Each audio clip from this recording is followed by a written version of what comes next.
So সবাইকে জানাই লক্ষ্মী পুজোর প্রীতি ও শুভেচ্ছা। আর এইটা হচ্ছে লক্ষ্মী পুজোর দিন।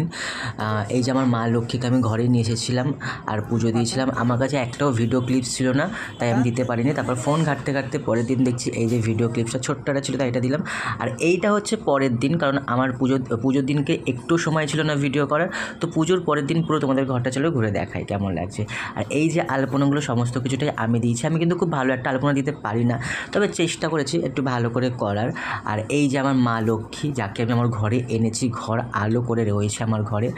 আর অনেক খুঁজে খুঁজে অনেক জায়গাতে ঘুরে ঘুরে আমি মানে মায়ের মুখশ্রী আমার পছন্দই হচ্ছিল না, তো শেষমেশ আমার মায়ের এই মুখশ্রীটা খুব পছন্দ হয়েছিল, তারপর ওনাকে নিয়ে এসেছি।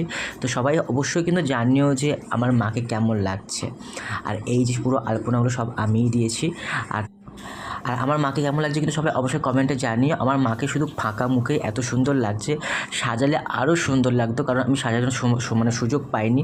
আমি দোকানে মায়ের জন্য টিকলি আর নাকের নথ খুঁজেছি, অনেক পাইনি। আর এইগুলো দিলে তো আরও মাকে পুরো রাজরাজেশ্বরীর মতো লাগতো। উনি এমনি রাজরাজেশ্বরী, কিছু দরকার লাগে না, এসব ছাড়াই উনি অনেক সুন্দর। তো যাই হোক, কেমন লাগলো অবশ্যই আমার মাকে কেমন অবশ্যই সব কমেন্টে জানিও। সাবস্ক্রাইব করো, ফলো করো, লাইক করো। আর এখনকার মতো বিদায় নিচ্ছি, টাটা। এমনি বিদায় নিতে